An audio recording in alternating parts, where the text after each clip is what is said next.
A cruz que era nossa, ele carregou. A morte que era nossa, ele enfrentou. Mas naquela cruz, ele não foi vencido. Ele venceu. O véu se rasgou. O caminho foi aberto. Hoje estamos aqui por causa desse sacrifício. Hoje temos vida porque ele levou a vida. Então fique de pé, erga a sua voz e adore aquele que venceu por nós.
Glória a Deus. Louvado e glorificado seja Deus, seu nome, a glória.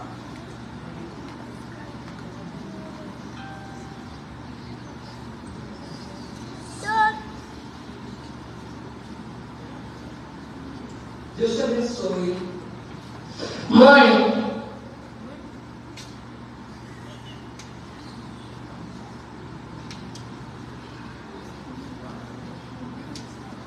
benção, mãe.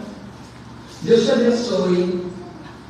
Mãe, hoje na escola me aconteceu uma coisa que me deixou muito triste. O que aconteceu, meu filho? Mãe, eu recebi o resultado da prova que eu fiz. E como foi? Mãe, eu não fui bem. Tirei nota baixa. Salomão, você estudou, meu filho?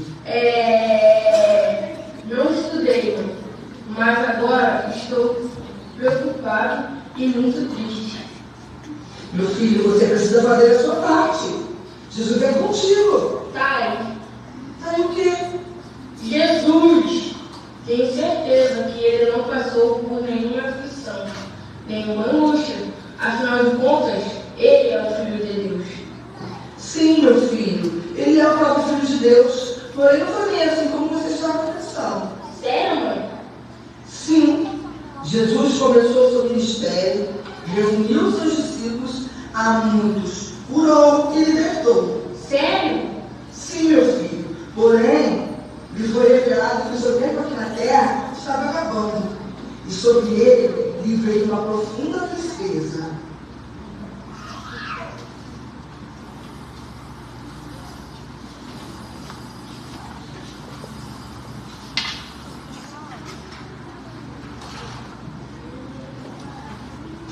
E então chegou Jesus com eles ao lugar chamado Getsemane e disse aos seus discípulos: sentai-vos aqui enquanto eu vou ali orar. E, levando consigo Pedro e os 2 filhos de Zebedeu, começou a entristecer-se e a angustiar-se. Então ele disse: a minha alma está demasiadamente triste, até a morte. Ficai aqui e vigiai comigo. E ele, indo um pouco mais adiante, prostrou-se sobre a sua face, orando e dizendo: ó meu Pai, se é possível, passe de mim este cálice. Todavia, não seja como eu quero, mas como tu queres.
começo de um tempo bem conturbado para ele. Como assim? O que aconteceu depois disso? Jesus foi traído. Traído? Como assim, mãe? Sim, meu filho, Jesus foi traído por Judas Iscariotes, que era um dos seus discípulos, com um beijo na sua face. Como ele teve coragem de fazer isso?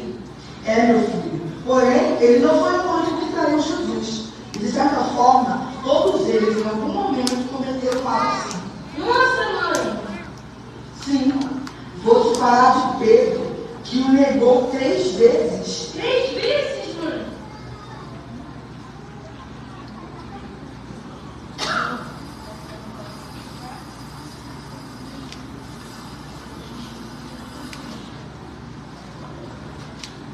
Enquanto isso, Pedro estava sentado do lado de fora do pátio. Uma criada foi até ele e disse: "Você é um dos que estava com Jesus, o Galileu." Mas Pedro o negou diante de todos: "Não sei do que você está falando." Mais tarde, junto ao portão, outra criada viu e disse aos que estavam ali: "Este homem estava com Jesus de Nazaré." Novamente, Pedro negou, dessa vez com juramento: "Nem mesmo conheço esse homem," disse ele. Pouco depois, alguns dos outros que eram presentes vieram a Pedro e disseram: "Você deve ser um deles," percebendo pelo seu sotaque galileu. Pedro jurou: "Que eu seja amaldiçoado se eu estiver mentindo. Não conheço esse homem." Imediatamente, o galo cantou. Então Pedro se lembrou das palavras de Jesus: "Antes que o galo cante, você me negará 3 vezes." E saiu dali chorando amargamente.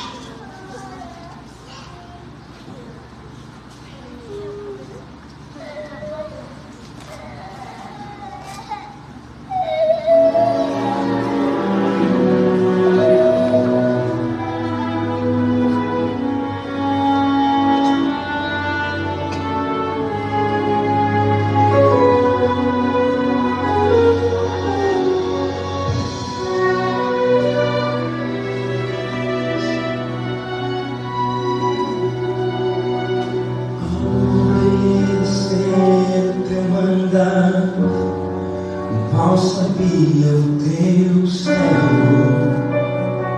o que estava prestes a viver, a maior experiência que não poderá viver em sua frágil e humilde vida aqui. Mesmo apesar de ter ouvido do Senhor, não temer ao andar sobre as águas do brilho.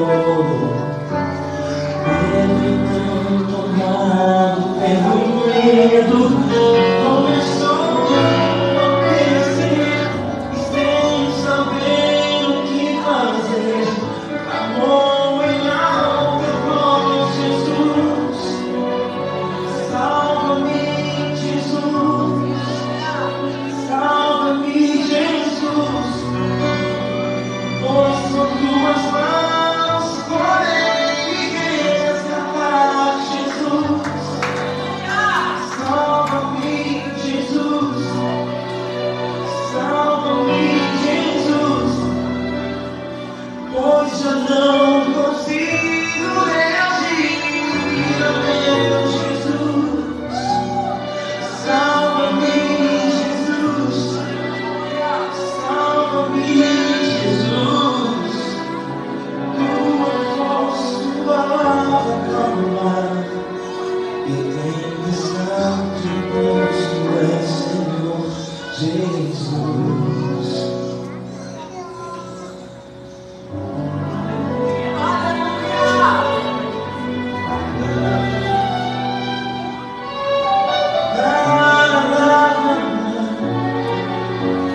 Hoje eu me encontrar em situação tão semelhante bem a ti, humildemente apresentar-te o meu amor.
és Senhor Jesus.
E depois, mãe?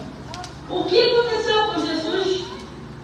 Então, filho, Jesus foi conduzido pelos soldados romanos para ser julgado pelo Sinédrio e por Pilatos. Sinédrio? Pilatos? Quem são esses, mãe? Sinédrio era o tribunal dos antigos judeus. Era composto por sacerdotes, anciões e escribas. E quem era esse homem chamado Pilatos? Pilatos, filho, era o governador romano daquele tempo. Ah, sim. E o que aconteceu, mãe? Jesus foi julgado?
Bem, é como de costume soltarmos um prisioneiro nesta data.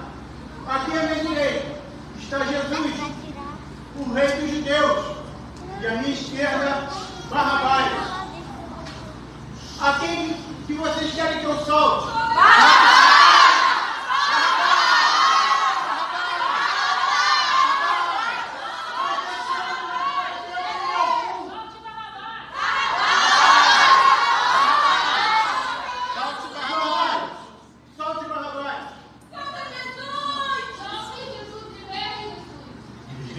A culpa é de vocês, eu matei, eu roubei, e a culpa é de vocês, tá? Ok? Eu matei, eu roubei, a culpa é de vocês, a culpa é de todos vocês. Eu matei, eu roubei, e a culpa é de vocês, tá? E agora, o que eu faço com ele?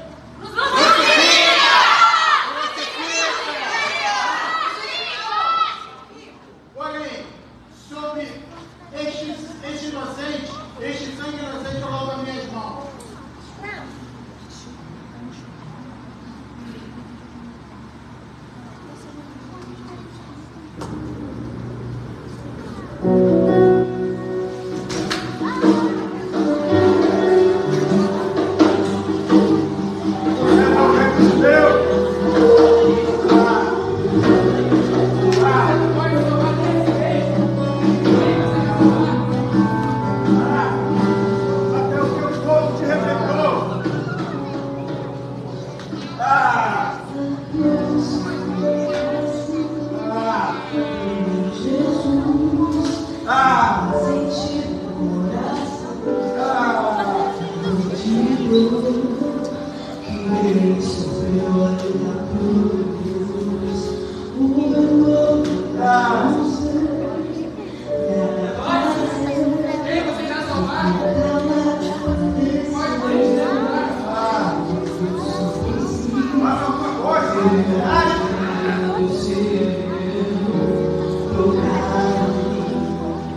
Glória a Deus.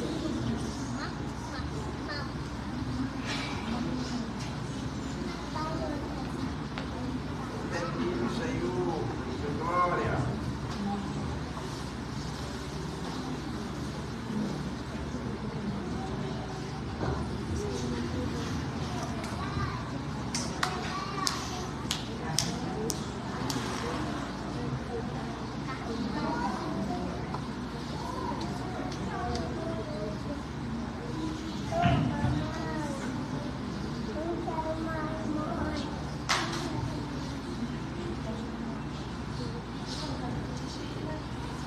Glória a Deus.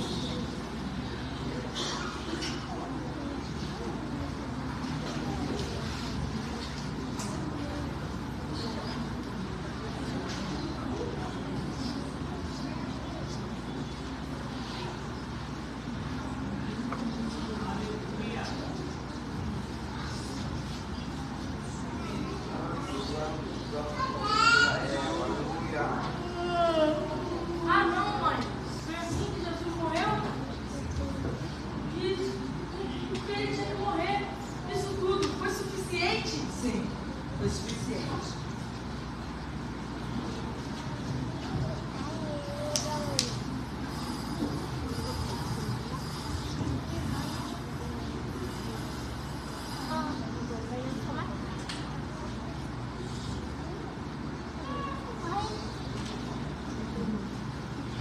Depois do sábado, no primeiro dia da semana, bem cedo, Maria Madalena e a outra Maria foram visitar o túmulo. De repente, houve um grande terremoto, pois um anjo do Senhor desceu do céu, rolou a pedra da entrada e sentou-se sobre ela. Seu rosto brilhava como um relâmpago, e as suas roupas eram brancas como a neve. Quando os guardas viram o anjo, tremeram de medo e caíram desmaiados, como mortos. Então o anjo falou com as mulheres: não tenham medo, sei que vocês procuram Jesus, que foi crucificado. Ele não está aqui, ressuscitou, como tinha dito que aconteceria.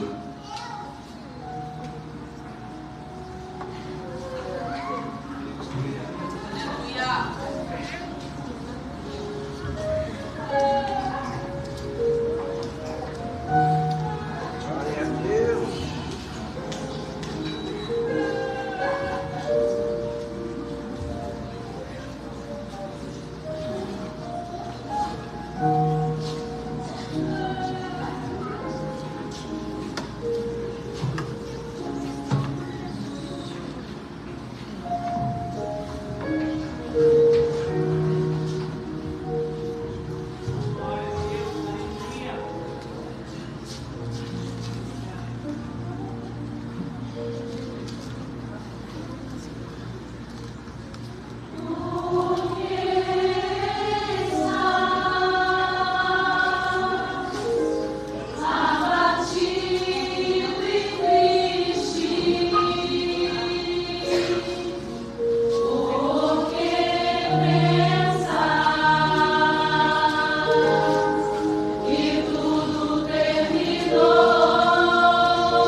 Eu olho para a cruz,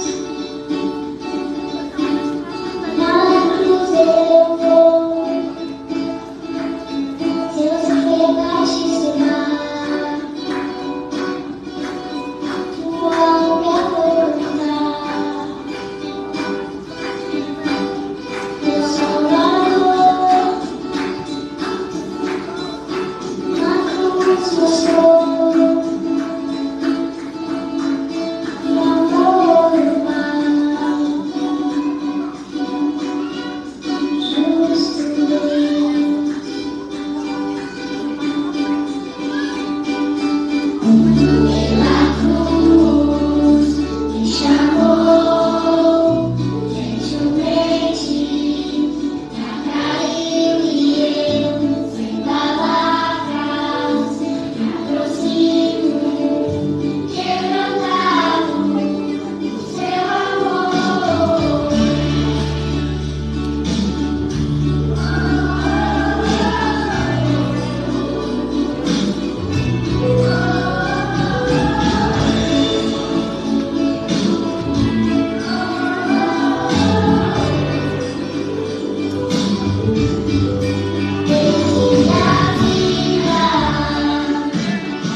A Bíblia fala que eles acordam na manhã seguinte, prepara tudo, pega o menino, pega alguns servos, pega a lenha, pega o cutelo, coloca no animal e eles vão caminhando em sentido ao monte que o Senhor mostrará. Caminham por 3 dias e eles chegam perto do monte que o Senhor proverá, o monte que o Senhor mostrará. A Bíblia fala que ali embaixo ele se despede dos seus servos, deixa eles ali, pega o menino, coloca a lenha nas costas de Isaac e eles começam a sua peregrinação até o cume do monte. Lá eles chegam.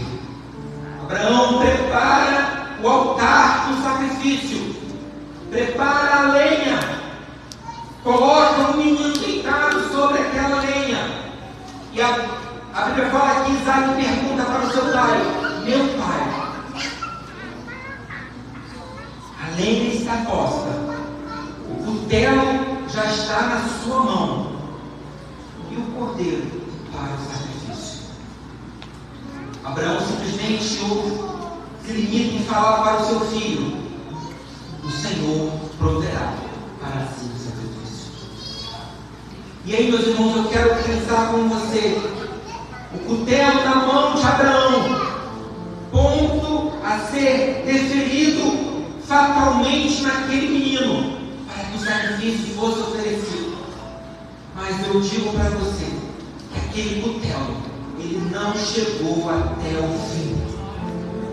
Quando ele estava prestes a imolar o seu filho, o seu único filho, o filho da promessa, brada uma voz para que ele parasse.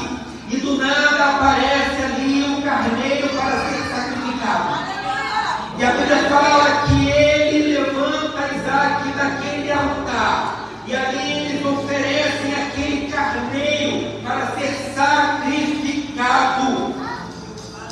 Abraão, ele vai até o fim, até o ponto de imolar o seu filho. Mas o cutelo, ele não encontra o seu destino. Ele para. E aí eu digo para você, quando Abraão ele fala para Isaac: o Senhor proverá para si o sacrifício, sem pensar ou sem imaginar, Abraão já olha para o futuro e vê o que estará acontecendo alguns séculos depois. Em outro monte, um cordeiro sendo imolado para a remissão dos pecados, e daquela vez o cutelo não seria culpado, ele iria até o fim. No Moriá, Deus poupou a promessa, Deus poupou o carneiro, mas no Monte da Caveira, no Gólgota, Deus não poupou a Jesus. A Bíblia vai falar em 1 Pedro, o apóstolo vai dizer algo assim: que não foi por coisas perecíveis como prata ou ouro que nós somos redimidos, mas nós somos redimidos pelo precioso sangue de Cristo Jesus, que é como um sangue sem mancha, sem pecado, um cordeiro que foi morto por mim e por você, em cumprimento à promessa feita a Abraão. Deus proveu para si o cordeiro. Agora, o cordeiro do Gólgota, ele é sacrificado por mim e por você. Diferente do Moriá, naquele sombrio dia no Gólgota, o cutelo ele vai até o fim e encontra o seu destino final. E o Filho de Deus, que é Jesus, foi morto pelos nossos pecados. E o seu sangue, a Bíblia fala, escorreu por aquele altar. E era o sangue carmesí. Os séculos passam, os anos avançam.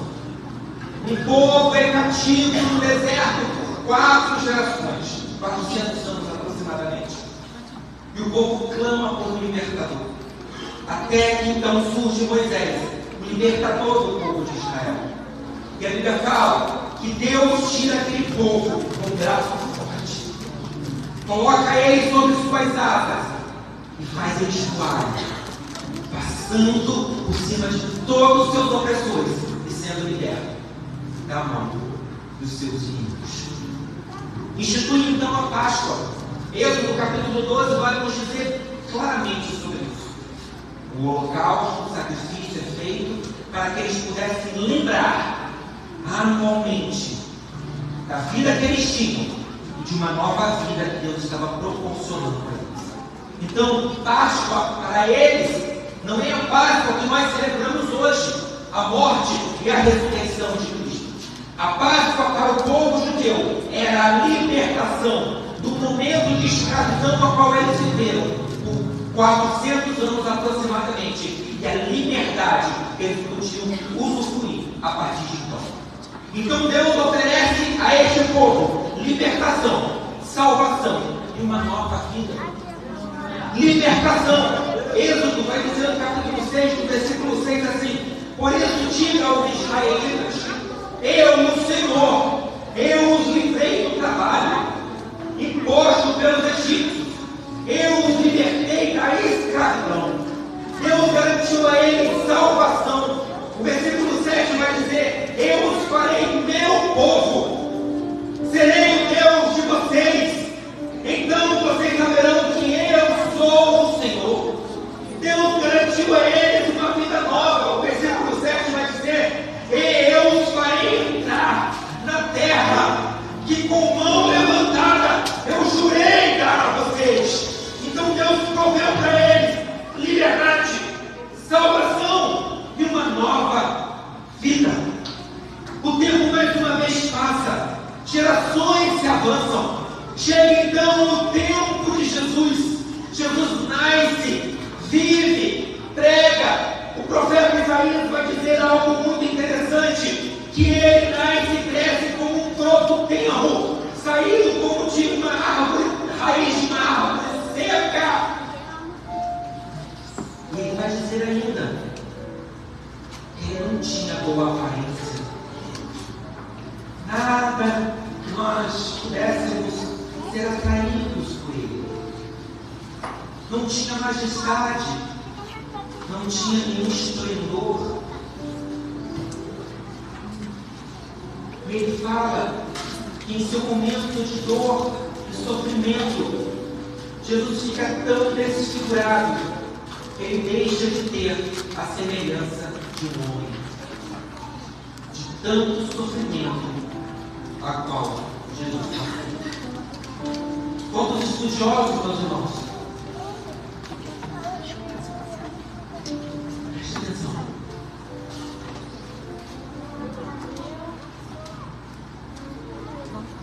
Que os chicotes que batiam em Jesus tinham em suas pontas garras de osso. E quando os soldados desferiam chicotadas em Jesus, aquelas pontas de osso agarravam em sua pele e cravavam em seu corpo. E quando eles puxavam, parte de sua pele ia junto, expondo seus músculos, tendões, suas veias e artérias, ao ponto de Jesus ficar completamente desfigurado. Mas com amor, Jesus nos atraiu. Jeremias capítulo 31 vai dizer algo assim: quando Israel buscava descanso, quando Israel buscava repouso, o Senhor lhe apareceu e disse para Israel: eu te amei com amor eterno, com amor real. Eu te amei. E eu quero perguntar para vocês nesta noite: como, meus irmãos, que um Deus tão grande, que é visto muitas das vezes na Bíblia como um Deus que realiza atos terríveis, assombrosos, se assim nós podemos dizer, pode nos atrair com esse amor? Como esse Deus nos atrai para si? Como Ele consegue nos trazer de tal forma ao ponto de quando nós chegamos perto dele e conhecemos e reconhecemos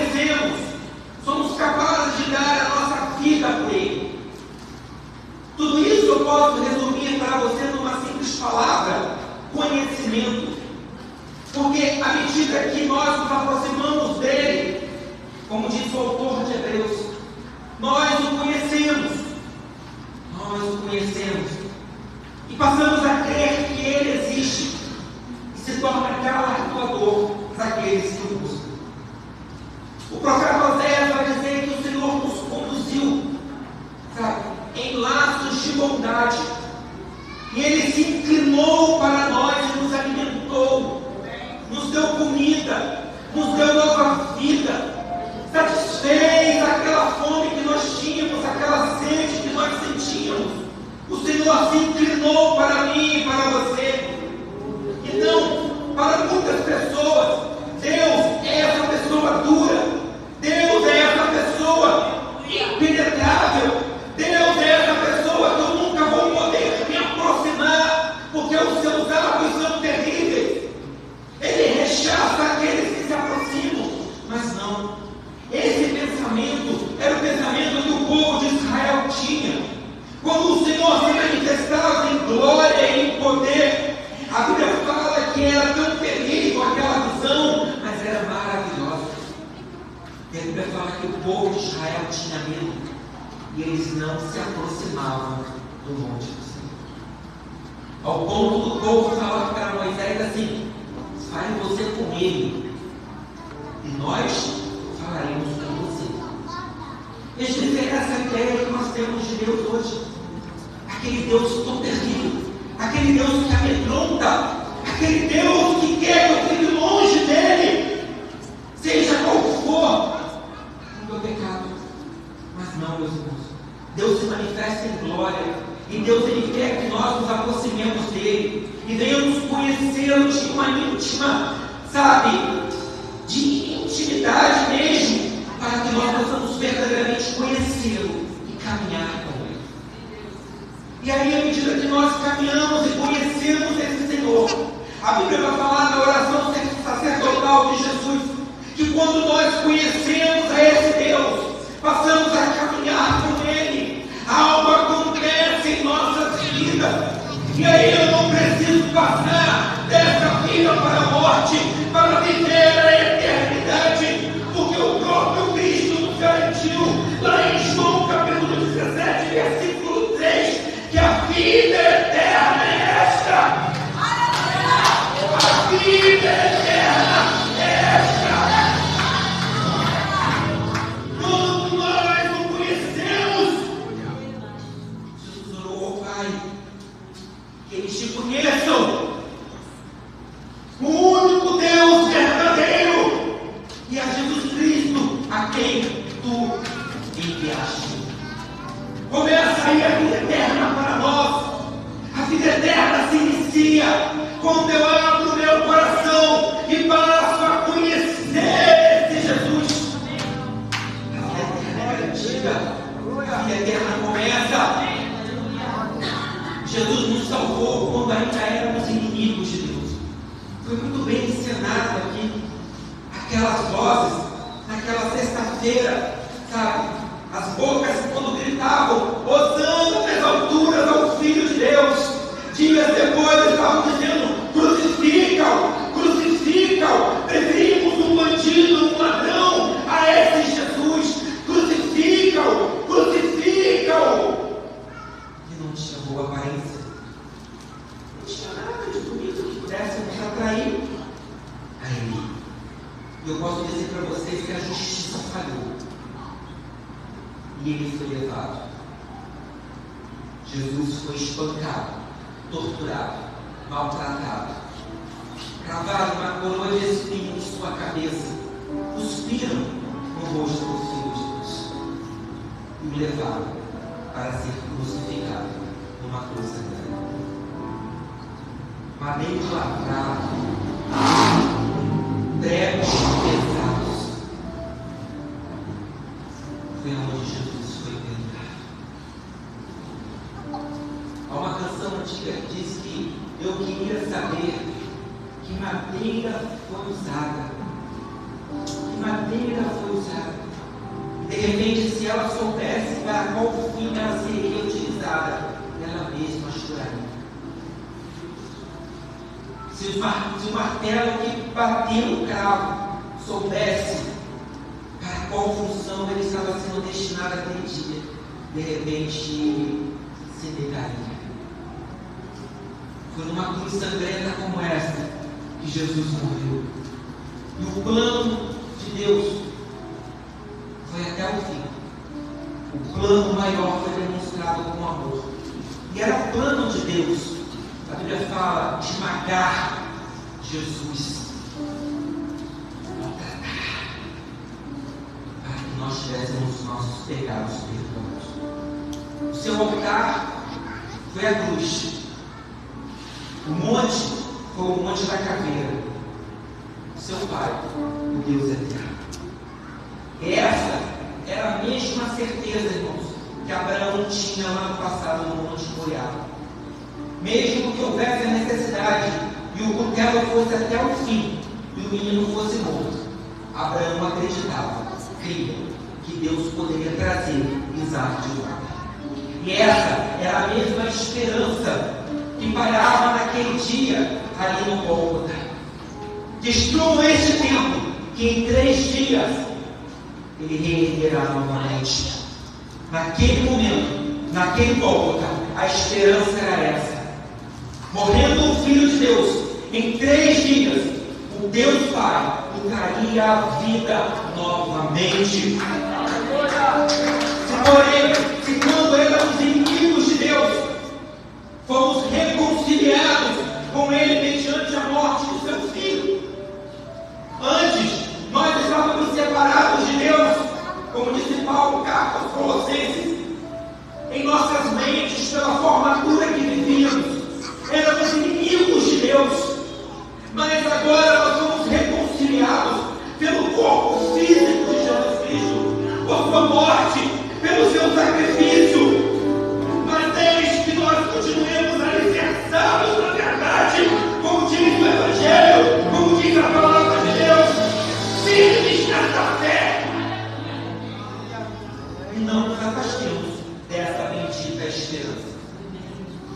O Moriá, o monte do Senhor proverá, era a sombra daquilo que ia ser manifestado no Gólgota. No monte onde o Senhor proveu para si o menino, ele não foi morto, mas no monte das caveiras, o cordeiro foi sacrificado, completamente flagelado por mim e por você. Aquele que não tinha pecado conhecia o que era a dor do pecado. Aquele que foi castigado se tornou o príncipe da paz. Aquele que foi castigado triunfou sobre a morte. Aquele que morreu e cravou na cruz os meus e os seus pecados venceu essa morte. E hoje nada mais pode nos separar do amor de Deus que está em Cristo Jesus. A coroação que ele recebeu foi o título: este é Jesus, o Rei dos Judeus. A coroação do eterno Rei foi realizada no Calvário. E gritaram: tire suas vestes, coroem ele, exponham ele a nudez. Cadê o ouro? Cadê a prata deste rei? Exponham ao ridículo. De repente saberemos se a sua majestade é intrínseca ou não. Na cruz, o ouro foi substituído pelos espinhos, o trono pelo madeiro, o cetro pelos cravos que cravaram em seu corpo, transfixando o seu corpo e cravando naquela madeira. A exaltação do Hosana aos filhos de Davi, ao Filho de Deus, foi substituído pelo escárnio. Xingamento, maltrato é o que ele recebeu naquele lugar. O mundo via mais um baterneiro recebendo a punição pelo seu pecado, mas os céus viam o príncipe da paz sendo crucificado e morto por mim e por você. E ali ele venceu a guerra contra a morte. Se no Moriá a promessa não morre, no Gólgota a promessa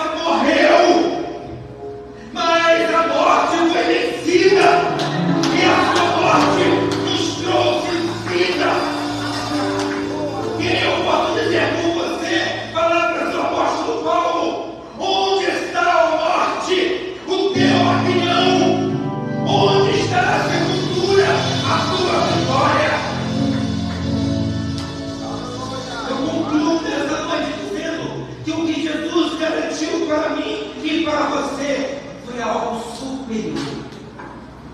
Porque a ordenança passada foi revogada. Porque ela era fraca e inútil. E foi nos introduzida uma nova esperança superior, pelo qual nós nos aproximamos de Deus.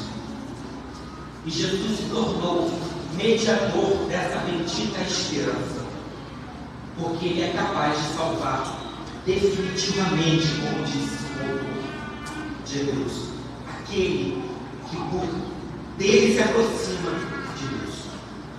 E aí só há um caminho, só há uma verdade. Jesus Cristo é o único caminho que nos leva de volta a Deus. E o que Deus nos garantiu hoje, meus irmãos, foi similar àquilo que Deus garantiu ao povo de Israel no passado: liberdade, salvação e uma nova vida. Liberdade, salvação e uma nova vida. Permita pousar aqui.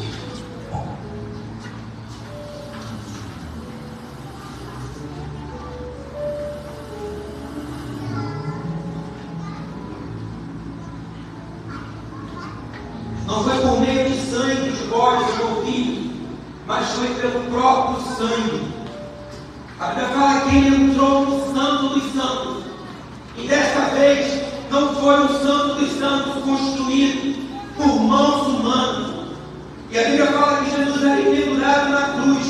Quando Ele dá o seu último suspiro, a Bíblia fala que Ele entra nesse santuário, não feito por mãos humanas.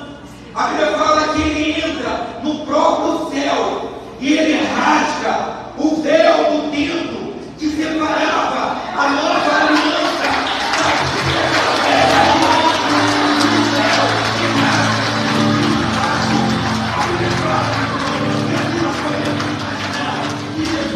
Ele vai por trás do véu, onde figuradamente estava a presença de Deus no ano passado. E a Bíblia fala que Ele rasga de cima a baixo, expondo-nos a presença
chegam àquela cena e conversam comigo assim: quem removerá para nós a pedra do Senhor? Porque elas não conseguiriam remover a pedra que movia e tampava o sepulcro. Era tão pesada que precisavam de força de 20 homens para mover aquela pedra. E além disso, ela era posta numa canaleta, como se inclinada, para que vedasse por completo a porta da rua. Elas não conseguiriam mover aquela pedra. E além disso, ainda colocaram o selo romano para que ninguém rompesse. Mas o propósito de Deus é maior. A pedra pode ser pesada, ela pode estar no declive e pode ter até um selo romano. Mas quando há a manifestação do poder de Deus, irmãos, não tem pedra pesada que impeça o governo de Deus. Não há manifestação, não há selo que venha parar os planos de Deus.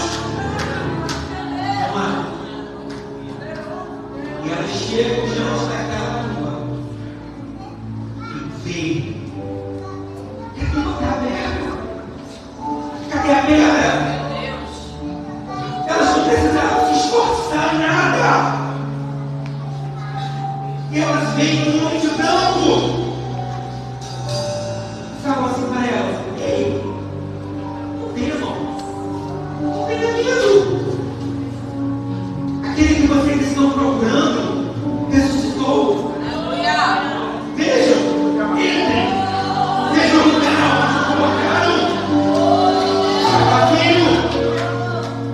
E eu digo para você nessa noite: quem removerá a pedra que está nos impedindo de ver que Cristo ressuscitou?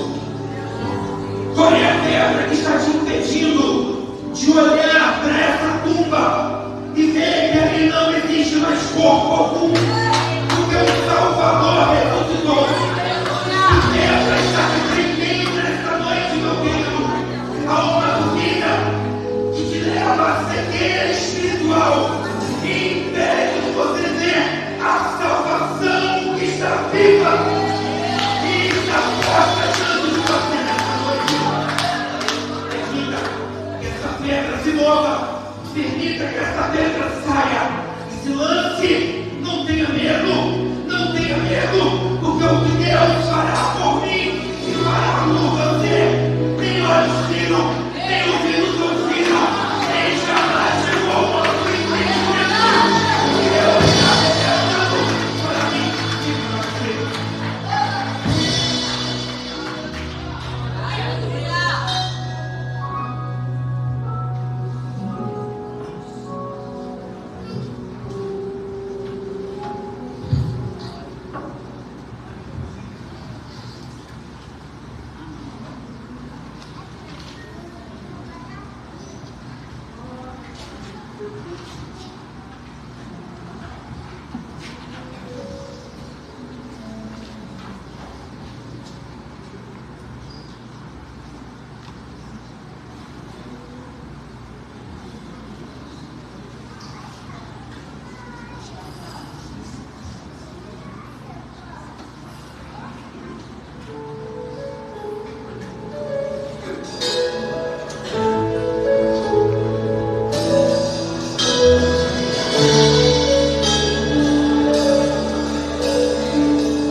Deus, Ele está, porque Ele é o Deus onipresente, eficaz.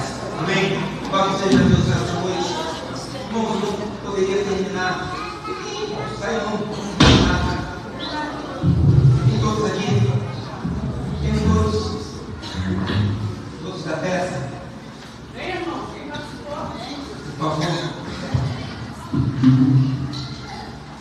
Você que entendeu a mensagem nessa noite e compreende que Páscoa é mais do que chocolate, mas Páscoa é a ressurreição do Filho de Deus, aquele que nos garantiu uma vida eterna, aquele que nos garantiu algo superior. Às vezes as pessoas olham para nós, crentes, e acham que nós somos chatos, né? Monótonos, mas nós podemos ser muito alegres, né? Nós somos alegres. Porque há uma alegria que brota de dentro, pessoalmente com o Espírito Santo. Você que nos ouviu essa noite, através das questões da ensinação da mensagem, eu gostaria de convidar, se você está cansado para ver aqui você relevante, se você compreende que sozinho não está conseguindo mais, as suas forças já estão indo embora. Esse é o momento de você permitir que Jesus faça algo por você. Você como fez por mim, como fez por tantos aqui. Cada um aqui tem seu testemunho particular. Se você for ouvir a cada um aqui, o passado pode ser de repente ser pior do que o seu. Mas Deus nos deu nova. Esse é o momento de você se permitir abrir o seu coração, que você possa ter o seu coração aberto para esse Cristo, para esse Jesus. Como eu falei na mensagem, não olhe para Deus como o povo de Israel olhava, com medo, mas olhe para Ele como um Deus de amor, de graça, que perdoa os nossos pecados. Se você tem esse desejo, só acenar com sua mão. Nós estaremos conosco.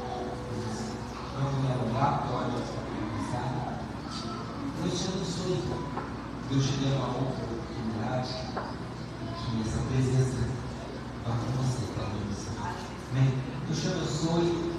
Deus te enche de paz da presença do Espírito Santo. Meus irmãos, não tenho palavras para agradecer a vocês. Louvado seja Deus pela vida de cada um. Você que se dedicou, se empenhou, você que se esforçou, seja no campo, seja na ensinação, vocês que se arbitraram. Não vou citar nomes para não ser injusto, mas cada um de vocês. E aí, é possível fazermos tudo para a obra de Deus.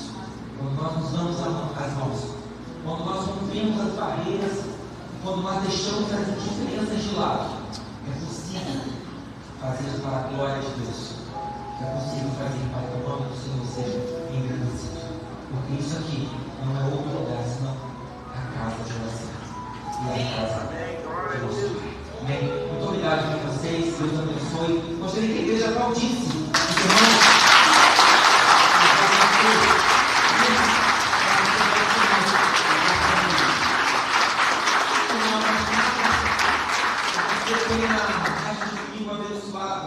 Que a sua semana seja próspera, que a sua semana seja abençoada, que o Senhor resplandeça sobre a sua vida a sua paz, e que essa paz se estenda sobre você todos os dias, que a sua casa seja abençoada, que o seu casamento seja abençoado, aonde você tocar a sua mão, o Senhor te prospere e te guarde. Amém? Vamos colocar de pé.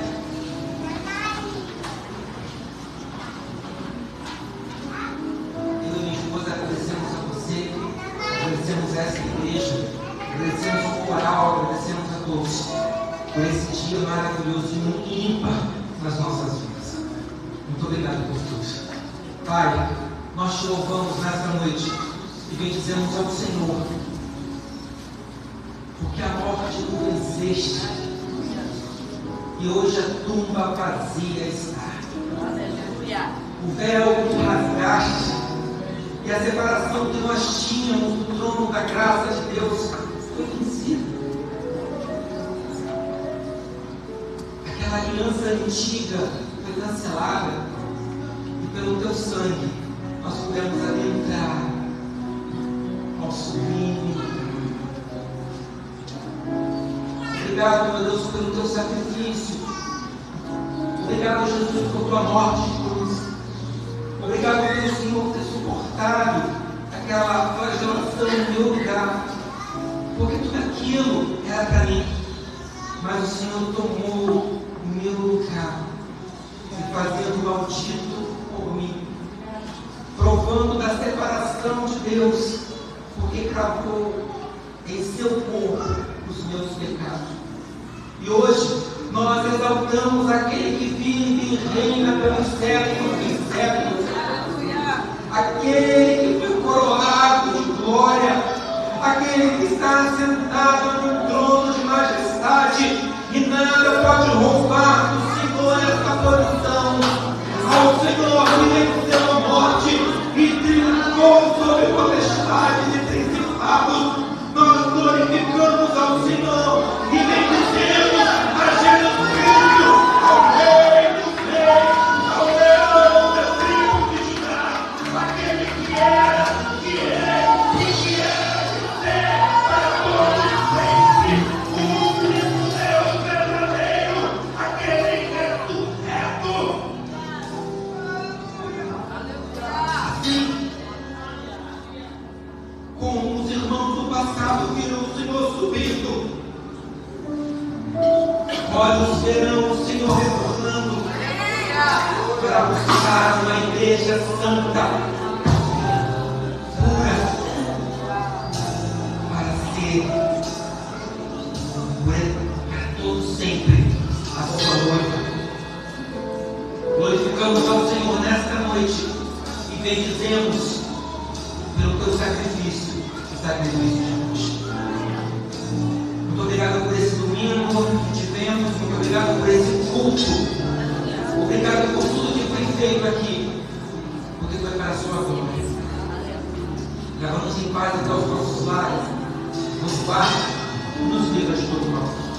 Que essa semana seja uma semana abençoada, que essa semana seja uma semana de paz. E esse que tem chorado todas as noites, ei, meu irmão, eu declaro essa palavra sobre a sua vida nessa noite. Amanhã vai ser dia de alegria para você. Amanhã vai ser dia de paz para você. Essa noite pode ainda terminar com choro, mas amanhã a alegria virá sobre o seu coração.